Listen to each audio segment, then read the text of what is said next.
बिस्मिल्लाहिर्रहमानिर्रहीम अल्हम्दुलिल्लाहि रब्बिल आलमीन वस्सलातु वस्सलामु अला सय्यिदिल अंबिया वल मुरसलीन वस्सलातु वस्सलामु अलैका या रसूलल्लाह व अला आलिहि व सहाबिहि अजमईन। आज हम नूरुज़ा जो पढ़ेंगे लिखने के बगैर पढ़ेंगे। रोज़ाना लिखते हैं, एक दो दिन नहीं लिखेंगे तो क्या होगा? नहीं समझ आई? देखते हैं ऐसे भी समझ आती है कि नहीं। आपको तो आ जाएगी, जो यूट्यूब पे सुनने वाले हैं पता नहीं उनको आएगी कि नहीं। अगर वो समझना चाहते हैं तो फिर किताब पास रखें। मैं इबारत पढ़ने लगा हूँ। बिस्मिल्लाहिर्रहमानिर्रहीम व रुयतु मुतयम्मिमिन मा अन, पता नहीं मैंने क्या पढ़ दिया। रुयतु मुतयम्मिमिन मा अन व तमामु मुद्दति मासिहिल खुफ़ी व नज़उहु व ताल्लुमुल उम्मी आयतन व विजदानुल आरी सातिरन व कुदरतुल मूमी अला रुकूई व सुजूदी। यहाँ तक मैंने इबारत पढ़ी, शायद आज तरकीब भी ना करूँ। तो एक लफ्ज़ बोलते हैं वजह राब, कि ये राब क्यों है, वो बताता हूँ जल्दी जल्दी। रुयतु, हाँ जी मिले तो उन्होंने नहीं, मेरे देखो ना, उन्हें जान छो। रुयतु पे पेश आई है ना, इसलिए कि वो युफ़सिदु है, उसका ये फ़ाइल है। तनवीन नहीं आए क्योंकि आगे मुज़ाफ़ है। मुतयम्मिमिन मुज़ाफ़िल है, जोड़ूंगा नहीं। मा अन ये मफ़ूले भी है रोयत का, जोड़ खुद ही लेता है बंदा अगर समझदार हो। व तमामु युफ़सिदु का फ़ाइल, मुद्दती मुज़ाफ़िल है मुज़ाफ़, मासिहिल मुज़ाफ़िल है मुज़ाफ़, अल खुफ़ी मुज़ाफ़। आगे जा रहा हूँ। नज़उहु युफ़सिदु का फ़ाइल, ताल्लुमु युफ़सिदु का फ़ाइल, अल उम्मी इसका मुज़ाफ़, आयतन मफ़ूले भी ताल्लुम का। विजदानुल आरी सातिरन, ये सातिरन विजदान का मफूले भी है। आरी ये मुज़ाफ़िल है विजदान का। कुदरतुल मूमी ये मुज़ाफ़िल है। अलर रुकू व सुजूद कुदरत के मुतालिक। अब मेरी तरफ देखें, मेरी नीयत है कि ज़रा थोड़ा सा ज़्यादा पढ़ा दूँ और लिखने के बगैर। अभी तो मैंने कुछ तरकीब कर भी दी, आगे शायद ना भी करूँ, टाइम थोड़ा है। इधर देखो भाईजान, हम पढ़ रहे हैं नमाज को तोड़ने वाली चीज़ें। नमाज को तोड़ने वाली चीज़ों में से एक चीज़ है वो बंदा जो तयम्मुम करके नमाज़ पढ़ रहा था, नमाज के अंदर उसने पानी को देख लिया। नमाज के अंदर उसने जी समझ भी आई कि नहीं आई? और साथ ये भी है कि पानी को देखा और पानी के इस्तेमाल पे कादर भी है, तो ये उसकी नमाज को तोड़ देगा। आगे जा रहा हूँ। सर्दियों में मोज़े पहनते हैं, मोज़ों पे किया हुआ था मसा। हुआ ये कि नमाज़ पढ़ रहा था, वो मसे की मुद्दत पूरी हो गई। वो जो एक दिन एक रात मुकीम के लिए है, 3 दिन 3 रातें मुसाफिर के, नमाज के दौरान वो मुद्दत पूरी हो गई तो नमाज जी। एक बंदा होता है उम्मी, उम्मी कहते हैं जी जो बिल्कुल पढ़ा हुआ नहीं, जिसे कुरान बिल्कुल नहीं आता, नमाज पढ़ रहा है। अब वो क्या पढ़ेगा? कुरान तो उसको बिल्कुल नहीं आता, लेकिन नमाज के अंदर उसने कोई आयत सीख ली। नमाज पढ़ रहा था, उसने नमाज के दौरान कोई आयत कुरान की सीख ली, ये भी उसकी नमाज को क्या करेगा? पता नहीं आपने सुना है कि नहीं सुना, समझ आई है? लेकिन इसके लिए शर्त है कि वो मुक़तदी ना हो। क्या ना हो जी? आगे जा रहा हूँ। इशारे से बंदा नमाज पढ़ रहा था, लेकिन नमाज के दौरान रुकू सुजूद पे कादिर हो गया, तो ये भी उसकी नमाज को क्या करेगा जी? जितनी मैंने इबारत पढ़ी उतना मैंने बयान किया, अब हम उतना करेंगे तर्जमा। नमाज को तोड़ देगा तयम्मुम करने वाले का पानी को देखना, और नमाज को तोड़ देगा मौज़े पर मसा करने वाले के मसा की मुद्दत का पूरा होना। मैंने मसा निकाला है, ऊपर नहीं लिखा हुआ। मौज़े पर मसा करने वाले के मसे की मुद्दत का पूरा हो, नमाज को तोड़ देगा। और नमाज को तोड़ देगा नज़उहु, ये मैंने बयान नहीं किया था जी। मौज़ा उतार दिया नमाज के दौरान, तो ये भी नमाज को क्या करेगा? नज़उहु, नमाज को तोड़ देगा मौज़े को उतारना। और नमाज को तोड़ देगा जाहिल का, जो बेपड़ा है, उसका आयत को सीखना। नमाज को तोड़ देगा नंगे का, ये भी मैंने बयान नहीं किया। बंदा नंगा नमाज पढ़ रहा था, लेकिन कपड़ा पा लिया नमाज के दौरान, उसको कपड़ा मिल गया, कपड़ा उसके पास किसी ने रख दिया, तो अब ये भी क्या करेगा, नमाज को क्या करेगा, तोड़ देगा। भाई समझ नहीं आई। और नमाज को तोड़ देगा इशारे वाले का कादिर होना रुकू सुजूद पर। जी कोई समझ भी आई तो आ गई है ना, अभी उन्होंने भी आ जाएगी। तवज्जो, आगे मैं इबारत पढ़ने लगा हूँ। व तज़क्कुरु फ़ाइततिन लिज़ी तरतीबिन वस्तिख़लाफ़ु मन ला यसलहु इमामन व तुलूउ शम्स फ़िल फ़ज्र व ज़वालुहा फ़िल ईदैन व दुख़ूलु वक़्तिल अस्र फ़िल जुमुआ व सुक़ूतुल जबीरति अन बुरिन व ज़वालु उज़्रिल माज़ूरी। यहाँ तक मैंने इबारत पढ़ी है। अब तरकीब नहीं करूँगा, टाइम नहीं है। इतनी रोज़ाना करते हैं, अभी नहीं आई तो कब आनी है आपको, समझ नहीं आई, टाइम नहीं है। और मेरा वैसे मक़ूला है, हमारा तर्जमा उसके अंदर तरकीब है। पता नहीं मैंने क्या कह दिया, क्या कहा, मसला सुनो। नमाज बंदा पढ़ रहा था, भाई गुस्से से ना देख, बंदा क्या कर रहा था, उस नमाजी के ऊपर एक नमाज फौत शुदा, यानी उसकी एक रहती, लेकिन बंदा साहबे तरतीब है। बंदा बड़े मुश्किल से मिलता है साहबे तरतीब। साहबे तरतीब का पता है ना सुहेल, जिसकी ज़िंदगी में लगातार 6 नमाज़ें कज़ा उसने होने नहीं दी। लेकिन ये भी है कि नमाजी बंदा जिसकी हो भी गई साहबे तरतीब वो बन सकता है, पढ़ ले तो, है ना मसला। तो 12 साहबे तरतीब को क्या कहा, अपनी फौत शुदा नमाज याद आई, क्या जो पढ़ रहा है वो गई। साबे तरतीब के लिए है कि पहले वो पढ़े जो उसकी रहती है। मैंने कह दिया जो कहना था। लेकिन अगर जो मसला हाशिए में लिखा हुआ है ये नमाज उसकी जो फासद होगी फसाद मौकूफ़ होगी, इसका क्या मतलब है, आगे जाके ये मसला आ जाएगा। पता नहीं आपको समझ आई कि नहीं, आपको कोई नहीं आई कि ये नमाज साबे तरतीब की जो उसको याद आई है फौत शुदा, और नमाज कोई पढ़ रहा था इसके अंदर फौत शुदा याद आई, तो ये जो पढ़ रहा है ये नमाज फासद होगी फसाद मौकूफ़। ये क्या है, इसकी शरह आगे जाकर किसी सबक में आएगी। अभी आप छोटे भी हैं वैसे भी। जी मैंने बता दिया। जी मेरी तरफ देख सुहेल, तू क्या कर रहे हैं, उस बंदे को खलीफा बनाना जो इमाम की सलाहियत नहीं रखता। इमाम का वज़ू टूटा, इसने खलीफा उसको बनाया जो इमाम की, ये भी नमाज को। फजर पढ़ रहा था, फजर में सूरज तुलू हो गया, सूरज का तुलू होना भी नमाज को। जी सूरज का जवाल, यहाँ जवाल से मुराद है वो जो जवाल का वक्त है। ईदैन पढ़ रहा था और जवाल का वक्त आ गया। क्या पढ़ रहा था, ये नहीं, सूरज का जवाल हो गया, इससे मुराद है ज़ायल, ओ जो जवाल का वक्त है जब सूरज ठहरता है, यहाँ वो मुराद। ये भी नमाज को क्या करेगा। जुम्मा पढ़ रहा था, जुम्मे में असर का वक्त दाखिल हो गया, ये भी नमाज को।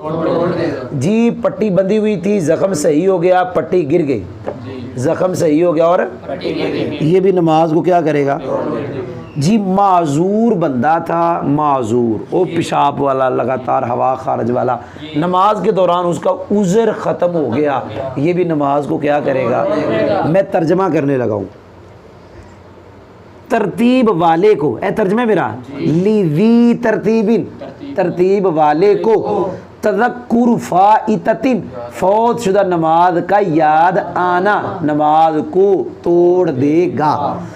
और खलीफा बनाना उसको, क्या कहा, जो इमाम बनने की सलाहियत नहीं रखता, नमाज को तोड़ देगा। और सूरज का तुलू होना फजर में, नमाज को और सूरज का जवाल ईदैन में, नमाज को।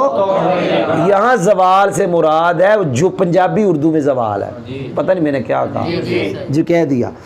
और जुम्मा में असर के वक़्त दाखिल होना नमाज को।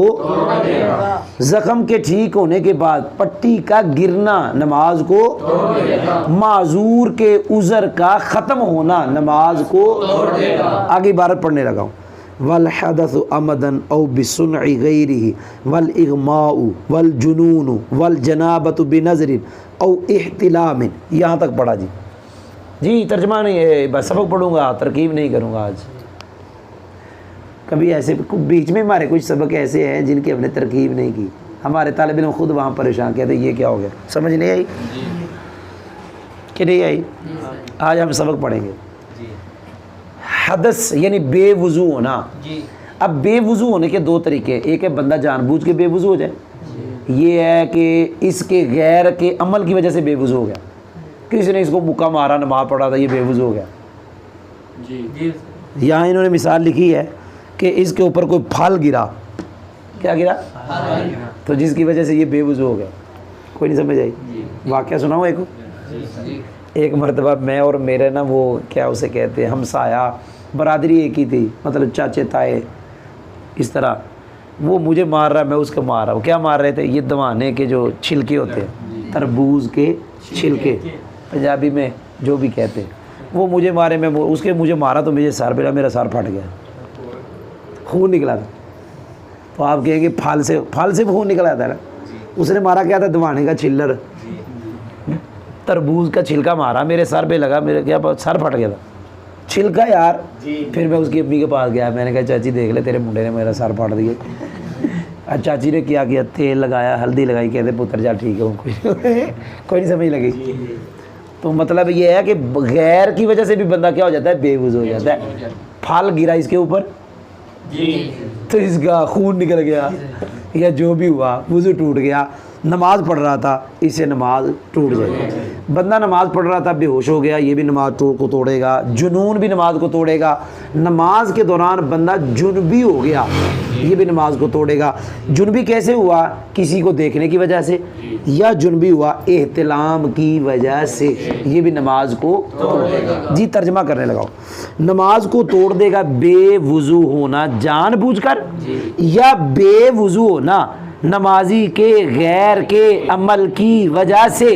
तर्जमा फिट करा रहा हूँ। और नमाज को तोड़ देगा इग़मा, नमाज को तोड़ देता है जुनून, नमाज को तोड़ देता है जनाबत, यानी नापाक होना देखने की वजह से या एहतिलाम की वजह से। आगे जा रहा हूँ। व मुहाज़ातुल मुश्तहाति फ़ी सलातिन मुतलक़तिन मुश्तरकतिन तहरीमतन फ़ी मकानिन मुत्तहिदिन बिला हाइलिन व नवा इमामतहा। बस ये जो मैंने पढ़ा है, इधर देखो भाईजान, अल्लाह अकबर, समझ आई जे? मसला सुन भाई।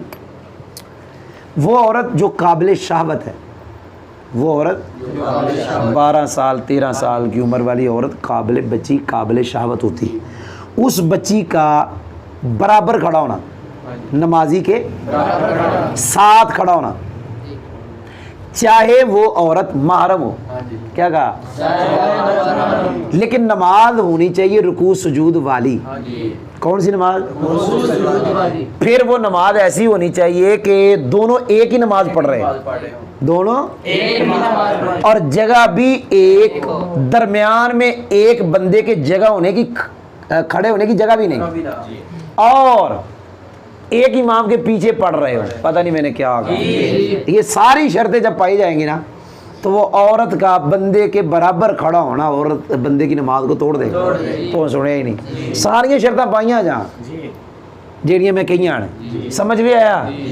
काबिल शहावत औरत, बंदे के बराबर नमाज रुकू सुजूद वाली, और तहरीमा के लिहाज से वो नमाज एक हो, एक इमाम के पीछे पढ़ रहे हो, नमाज भी एक हो, जगह एक, दरमियान में जगह खाली ना हो, और इमाम ने औरत की इमामत की नियत भी की हो।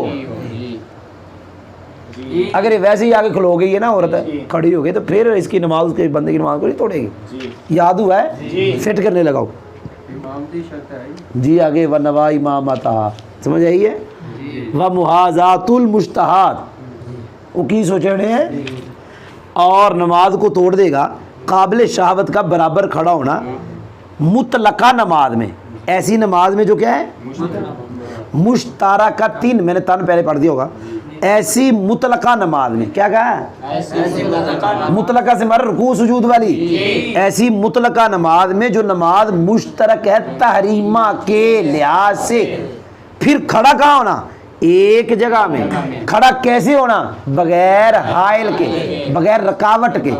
और क्या कहा? और नवा इमामतहा, इमाम ने उसकी इमामत की नियत की हो। आगे जा रहा हूँ।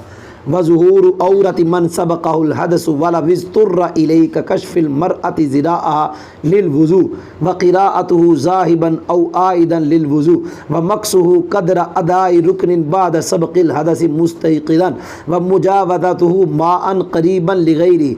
समझ आ गई जे? मेरा ख्याल जिन्ना पढ़ा है नहीं, मेरा ख्याल फिट कराना। पहले मेरा देखो, मेरा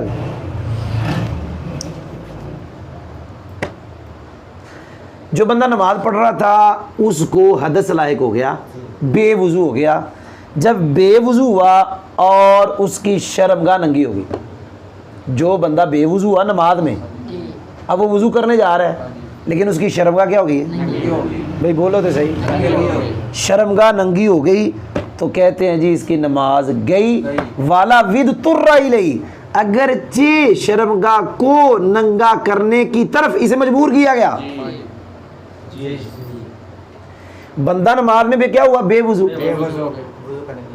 लेकिन शर्मगाह नंगी हो गई तो नमाज इसकी, अगर जब वो जो शर्मगाह नंगी इसने जानबूझ के की नहीं, मजबूरन हुई है। अब उसकी मिसाल दो जहां मजबूरन शर्मगाह नंगी की गई हो, उसकी मिसाल है औरत का वुज़ू टूट गया नमाज में। क्या? औरत वुज़ू करने गई, आपको पता है औरत की शर्मगाह कितनी है? कितनी है? सिवाय चेहरा, हाथ, पाँव, तो ये उसकी शर्मगाह है। तो जिन्होंने वुज़ू करना है तो इन्होंने तोड़ा हो कि नहीं? तोड़ा है, तो ये जब ऐसे करेगी तो शर्मगाह तो नंगी हो गई। और ये वो औरत है जिसका वुज़ू टूटा, वुज़ू करने गई, शर्मगाह जो नंगी हुई है उन्हें खुशी से नहीं की, ईद तुर्रा इलैहि, मजबूर की गई है। आइया मसला निकल गया, पहेली नावी बन गई। औरत का वुज़ू टूटे, क्या कहा? औरत उसी नमाज पे बिना कर ही नहीं सकती। पता नहीं मैंने क्या कहा, उन्होंने नए सिरे से पढ़नी पड़ेगी, औरत नए सिरे से पढ़ेगी, पक्की बात है। वो नमाज वहीं से शुरू कर ही नहीं सकती जहां से उसकी टूटी है। समझे ही नहीं आप? मैं मसला समझ आ गई, आगे जा रहा हूँ जी। मसला इसका जाते हुए कुरान पढ़ना, वुज़ू टूटा था, वुज़ू करने जा रहा था, जाते हुए क्या कर रहा है? या आते हुए कुरान पढ़ रहा है, तो इसे नमाज गई। आगे जा रहा हूँ, वुज़ू टूट गया, वुज़ू टूटने के बाद एक रुकन की मिकदार जागते हुए खड़ा रहा। एक रुकन की मिकदार, वुज़ू टूट गया ना, तो वुज़ू टूटने के बाद एक रुकन की मिकदार जागते हुए बगैर उज़र के खड़ा रहा, तो इसे भी नमाज जी। समझ आई? आगे मसला हुआ है, करीब पानी है वो छोड़ के आगे जा रहा है, मस्जिद में टूटियाँ लगी हुई है, पानी है, छोड़ के आगे घर जा रहा है, इससे भी नमाज। समझ भी आई? मैं फिट कराने लगा हूँ। और नमाज को तोड़ देगा उस बंदे की शर्मगाह का जाहिर होना जिस बंदे को हदस लायक हुआ, अगर उस औरत की शर्मगाह के नंगे जाहिर होने की तरफ उसे मजबूर किया गया। दोबारा कर रहा हूँ, नमाज को तोड़ देगा उस बंदे की शर्मगाह का जाहिर होना, उस शख्स की कह लो, उस इंसान की शर्मगाह का जाहिर होना जिसको हदस लायक हुआ, अगरचे शर्मगाह के ज़ुहूर की तरफ क्या किया गया? मजबूर। उसकी मिसाल दो कि जो शर्मगाह के ज़ुहूर की तरफ क्या किया गया? जैसे औरत का अपने कलाइयों को खोलना वुज़ू के लिए। और नमाज को तोड़ देगा नमाजी का कुरान पढ़ना जाते हुए या आते हुए। लिल वुज़ू का ताल्लुक है जाते हुए, वुज़ू के लिए जाते हुए, और अगर आई दन के करना है तो फिर मिनल वुज़ू करेंगे, जाते हुए या वुज़ू से आते हुए जी। नमाज को तोड़ देगा नमाजी का ठहरना एक रुकन की मिकदार हदस के लायक होने के बाद जागते हुए। नमाज को तोड़ देगा नमाजी का माए करीब को तजावुज़ कर देना उसके गैर के लिए, कि दूर जा रहा है करीब वाले को छोड़ रहा है। इतना समझ आ गया? आगे जा रहा हूँ। व खुरूजु मिनल मस्जिद बिज़न्निल हदसी व मुजावज़तु वस्सुफ़ूफ़ फ़ी गैरि बिज़न्नी वन्सिराफ़ु ज़ानन अन्नहु गैरु मुतवद्दिन औ अन्न मुद्दत मसही इनक़दत औ अन्न अलैहि फ़ाइततन औ नजासतन व इल्लम यख़रुज मिनल मस्जिद वल अफ़दलुल इस्तिनाफ़ु। यहाँ तक मैं पहुँच गया हूँ। पता नहीं, मैं आपको आज कईयों को तो मज़ा नहीं आएगा बेचारों को, तो जो है जी आपको तो आ रहा है ना, आपको भी पूरा नहीं आ रहा। मेरे यार देखो, एक बंदा है वुज़ू उसका टूटा है नहीं टूटा, उसका गुमान ये है कि मेरा वुज़ू टूट गया, उसका गुमान, और वो नमाज से बाहर हो गया। गुमान ये है कि वुज़ू टूट गया, नमाज से बाहर हो गया। अब जब तक अभी पक्का यकीन नहीं है, लेकिन जब मस्जिद से निकल जाएगा ना, अब नमाज गई। मसला नहीं सुना तो अब उसकी नमाज गई, यानी उस नमाज पढ़ रहा था, नमाज के दौरान उसे गुमान हुआ मेरा वुज़ू टूट गया, नमाज छोड़ दी। मस्जिद से जब बाहर निकल गया तो नमाज। आगे मसला है कि मस्जिद में नहीं पढ़ रहा, मस्जिद के गैर में मैदान में पढ़ रहा है, तो वहाँ पे यही गुमान हुआ मेरा वुज़ू टूट गया, नमाज छोड़ी, जब सफ़ेद तजावुज़ कर जाएगा, गुमान ये था वज़ू टूट गया, अब ये नमाज टूट जाएगी। सफ़ेद तजावुज़ जी, ये भी समझ आ गई कि नहीं आई? बोलो तो सही। अच्छा, ये तो वो था कि जिसने ये गुमान किया कि वज़ू टूटा है। अब एक ये है कि बंदा नमाज पढ़ रहा था, उसने गुमान ये किया कि मेरा तो वज़ू ही नहीं है, मैं तो वज़ू के बगैर पढ़ रहा हूँ। ये भी नमाज को क्या करेगा? यार सुन रहे हो? या बंदा नमाज पढ़ रहा था और नमाज के दौरान उसने गुमान किया यार मेरे तो मसे की मुद्दत पूरी हो गई, मेरे तो मसे की, ये भी नमाज को। या नमाज के अंदर उसे गुमान हुआ यार मेरी तो एक नमाज रहती है और बंदा साहब तरतीब है, ये भी नमाज को क्या करेगा? या नमाज पढ़ते हुए उसे ख्याल आया मेरे तो कपड़े नापाक है, नजासत है, ये भी नमाज को क्या करेगा? वहिल्लम यखरुज मिनल मस्जिद, अगरचे इन सारे मसलों में मस्जिद से बाहर ना निकला। पता कौन से? ओ जब ये गुमान किया मेरा तो वज़ू ही नहीं, या गुमान किया मेरे तो मसे की मुद्दत पूरी हो गई, ये गुमान किया मेरे तो ऊपर फौतशुदा नमाज रहती, गुमान किया मेरे ऊपर तो नजासत है। इन सारे मसलों में अगरचे मस्जिद से नहीं निकला फिर भी नमाज टूट जाएगी। अगला मसला सुनना जी, वल अफ़दलु अल इस्तिनाफु, जिन मसलों में वज़ू टूटता है नमाज नहीं टूटती। पता नहीं मैंने क्या कहा? जिन मसलों में, भाई समझ आई है? जिन मसलों में, और जहाँ बिना भी है कि बंदा वज़ू करके बिना कर, उनमें भी अफजल नए सिरे से नमाज पढ़ना मसला है, अफजल है जी। कोई समझ भी आई? मैं तर्जमा करने लगा हूँ। नमाजी का मस्जिद से निकलना हदस के बेवुज़गी के गुमान के साथ नमाज को जी, नमाजी का सफ़ों को तजावुज़ कर जाना मस्जिद के गैर में हदस के गुमान के साथ, ये भी नमाज को। नमाजी का फिरना, नमाजी का इस हाल में कि वो गुमान करने वाला हो, उसका तो वज़ू ही नहीं है, गैर वज़ू वाला है, ये भी नमाज को। नमाजी का फिरना ये गुमान करते हुए कि उसके मसे की मुद्दत पूरी हो गई, ये भी नमाज को। नमाजी का फिरना ये गुमान का, ये सारे दा तफी, पता नहीं सुन रहे हो कि नहीं? ए हुण जेड़ा अगला है ना, इहदा तफी अन्ना दे, पिछले अन्ना दा भी अन्ना दे तफ, सुनिया ही नहीं तू? उसका फिरना ये गुमान करते हुए कि वो वज़ू वाला ही नहीं, या उसका फिरना ये गुमान करते हुए कि उसके मसे की मुद्दत पूरी हो गई, उसका फिरना ये गुमान करते हुए इस हाल में कि वो गुमान करने वाला कि उस पर फौतशुदा नमाज है या उस पर नजासत है। आगे कहता है नमाज को तोड़ देगा अगरचे इन मसलों में मस्जिद से ना निकला। वल अफदल वल इस्तिना, लेकिन अफजल क्या है? नए सिरे से नमाज। उन मसलों में भी जहाँ नमाज नहीं टूटती उनमें भी नए सिरे से पढ़ना अफजल है। बकाया में तो नए सिरे से पढ़नी है ना, नमाज ही टूट गई। तो अभी इतना ही बड़ा है, फिर पढ़ाता हूँ ठहर के ज़रा।